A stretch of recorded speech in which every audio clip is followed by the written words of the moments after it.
Bienvenue une nouvelle fois sur l'espace dédié au site mécaniqueuniverselle.net, le site qui essaie de démontrer que l'humanité, l'ensemble humain, depuis qu'elle s'est séparée des autres primates pour devenir une identité particulière, notre humanité, eh bien l'ensemble humain travaille, sans le savoir pour l'instant encore, à construire le paradis pour nos futurs descendants. Nous travaillons à conduire l'humanité jusqu'à son ultime perfection. L'ultime perfection, c'est tout ce qu'on peut imaginer d'une humanité qui a réussi à résoudre ses problèmes psychologiques, pathologiques, donc qui a atteint la paix universelle, la fraternité absolue, la fin des frontières, la mise en commun de tout, le travail commun pour cette même famille que nous sommes. Voilà, bref. Alors il faudra évidemment encore quelques siècles d'évolution, mais c'est la ligne vers laquelle nous allons, c'est la destinée vers laquelle l'humanité se dirige. Et encore une fois, je le dis sans le savoir, pour l'instant de façon encore inconsciente. Mais justement, la mécanique universelle et puis bien d'autres pensées précédentes, parce que c'est pas d'aujourd'hui que cette idée d'évolution vers un monde idéal, vers une sorte d'idéal, existe. Alors, simplement, bien souvent, les gens ont voulu accélérer, certains ont voulu accélérer cette finalité. C'est le cas malheureusement du communisme qui a voulu amener l'idée d'égalité et de fraternité, par exemple, de façon brutale et rapide, et alors que l'évolution de l'humanité a son rythme, et c'est un rythme qu'il faut respecter d'une certaine façon. Voilà, il y a des décompressions qui doivent se passer et des mouvements de conscience qui doivent s'émanciper, et de façon naturelle, en somme, dans la suite logique de l'évolution. Mais cette idée, elle a fleuré tout le 19e siècle, une grande partie du 19e siècle. Hegel pense, je pense, des visions comme ça, Kant vraisemblablement, Saint-Simon, etc., Fourier, d'autres penseurs ont déjà entrevu cette destinée.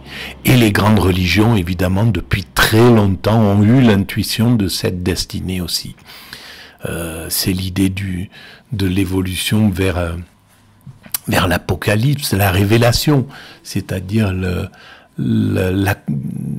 retour vers le divin, en somme. Et on retrouve ça du côté même des religions, des spiritualités asiatiques, avec l'idée d'évolution vers l'âge d'or, par exemple.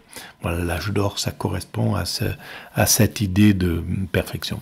Alors, je vais reprendre pour la dernière vidéo, l'écoute, je prends un peu prétexte là-dessus, de l'émission Avec Philosophie qui était consacrée en octobre, le 13 octobre, à la complexité. La philosophie complique-t-elle tout? Voilà l'idée. Eh bien, on va lancer cette écoute et on y va. C'est comment trouver c'est la dernière partie. Un langage conceptuel. Là, ça parle de Hegel et de l'ambivalence des réalités.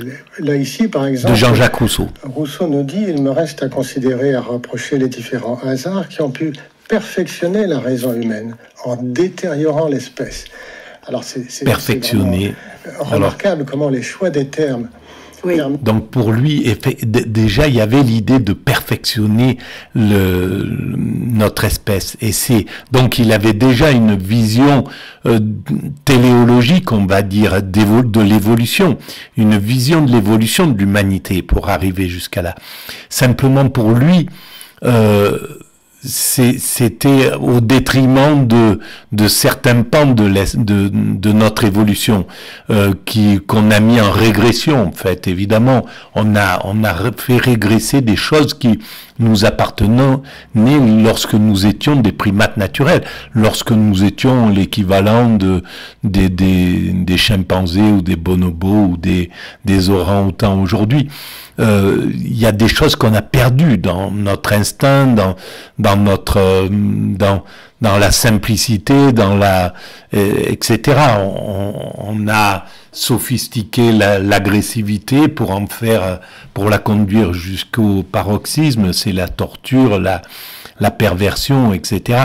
Mais c'est un moment de l'évolution de l'humanité qu'on parviendra à résoudre. Ça fait partie de l'évolution. Pour Jean-Jacques Rousseau, c'était pas possible de le penser comme ça.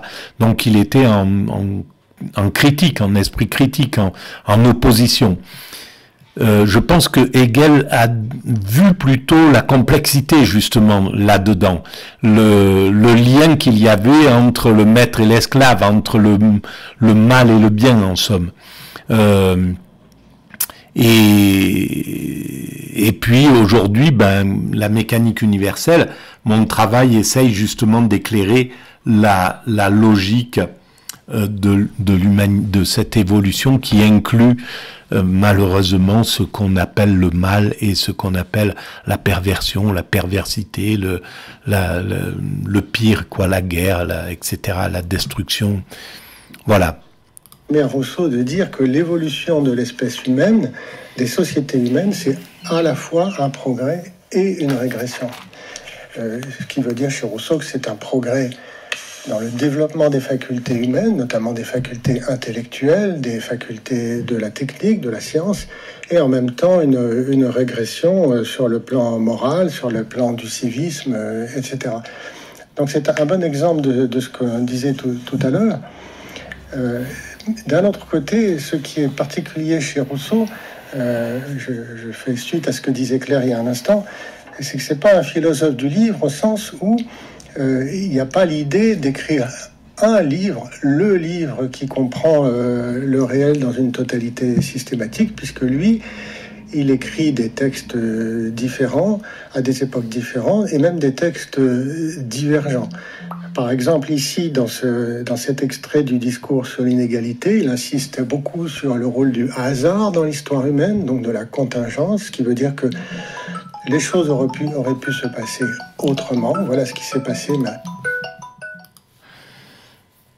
Voilà, donc je reprends. Ça n'était pas nécessaire.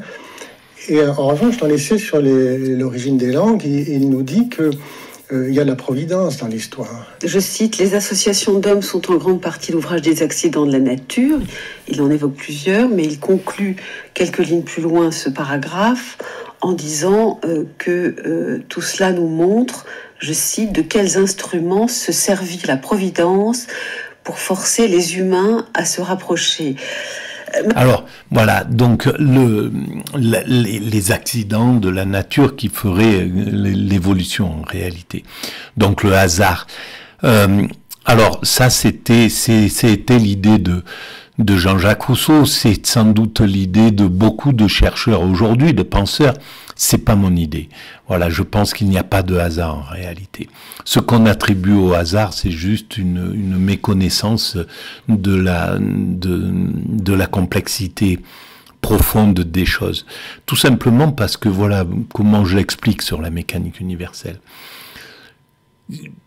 Les accidents génétiques qui vont donner naissance à la variété des choses. Voilà, une herbe un accident va donner une autre herbe, ou voilà, les accidents vont faire que les choses vont évoluer, qu'un animal va évoluer dans cette direction plutôt que dans une autre, ou va donner une autre espèce, etc.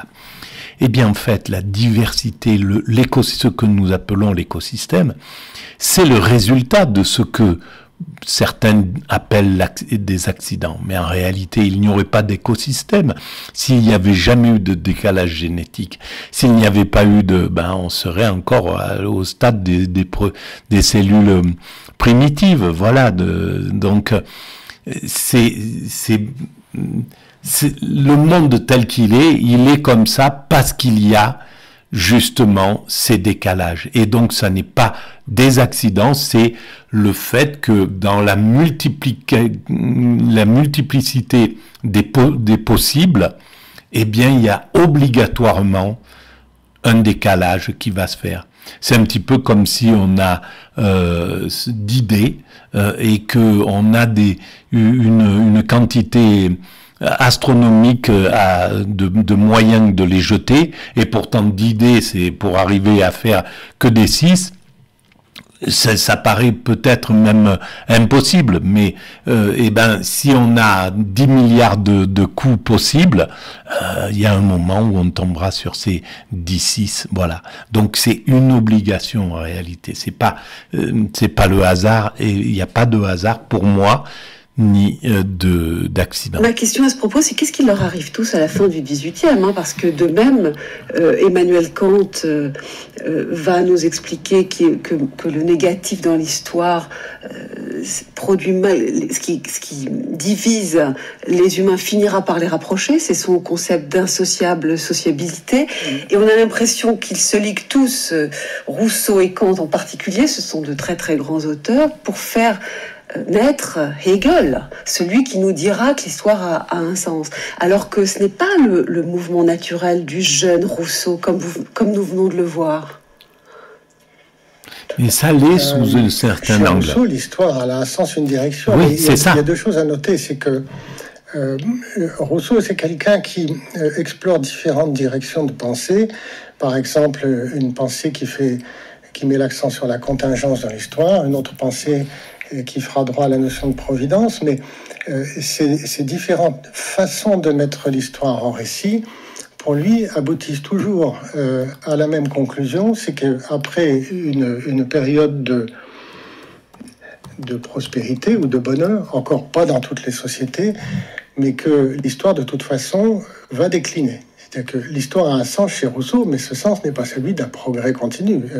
Passer un moment, passer une acmé, passer un moment de développement maximum, on est dans une phase de décadence. Et pour lui, nous sommes nos sociétés, la société de son temps, mais on pourrait dire la même chose de la nôtre, est apparemment dans une période de déclin. Sauf que chez Rousseau, ça n'est pas la toute dernière phase, on n'est pas tout à fait à la fin de l'histoire, on est à l'avant-dernière phase. Ça, c'est super intéressant. Il est encore possible de faire quelque chose.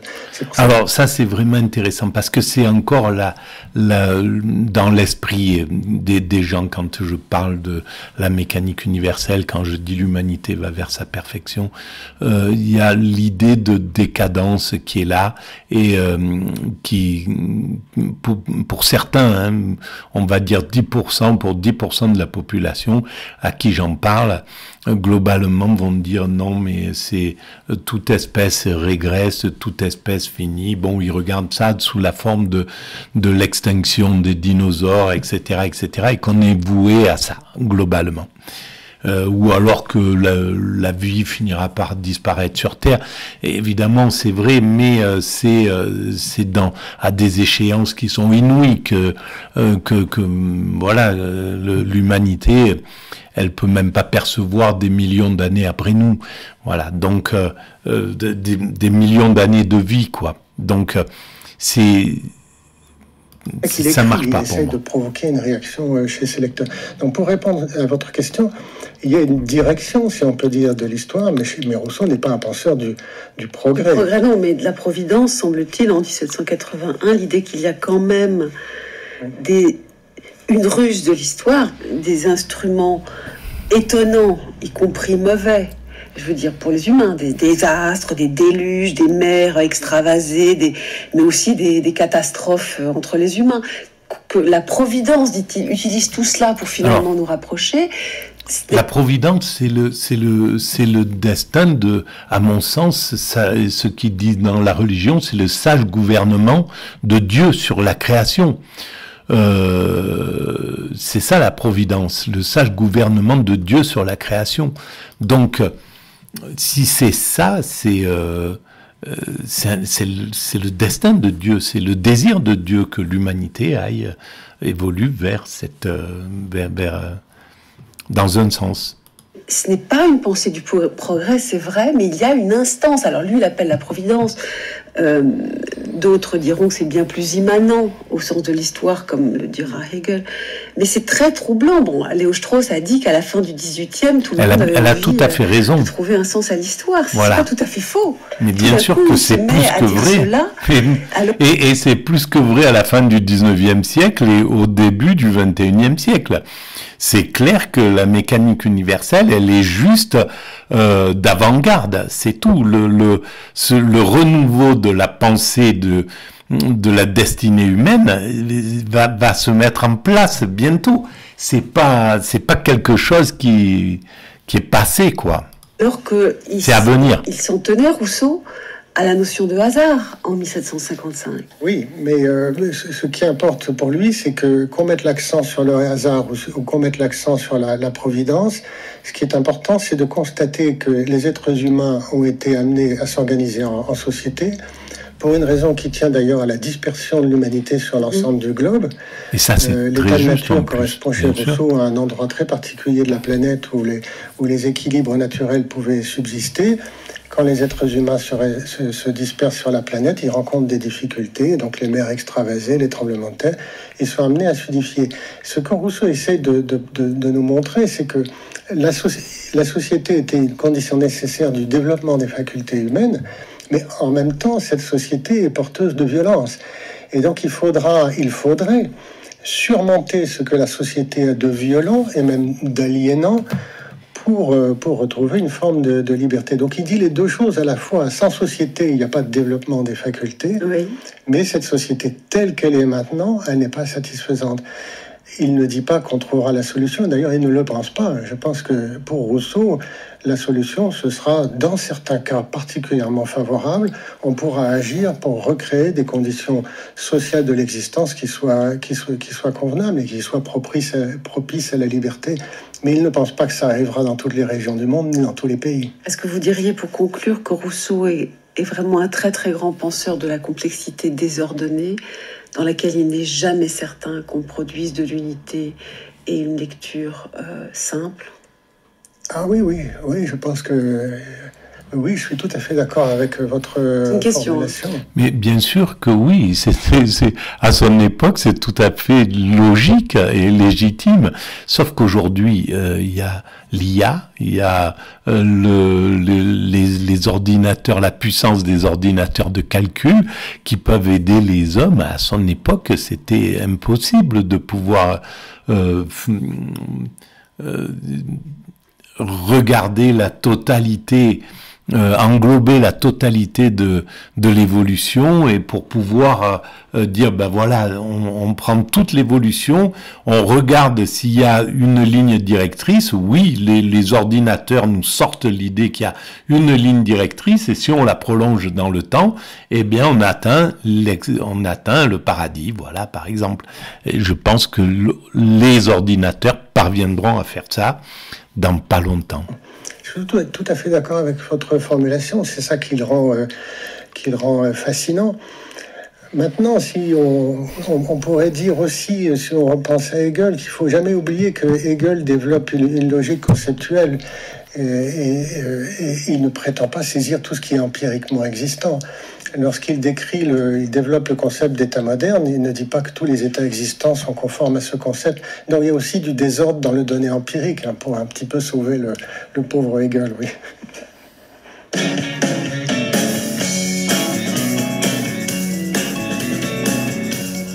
Voilà. Bon, ben on arrête là pour cette vidéo. À très bientôt. Merci.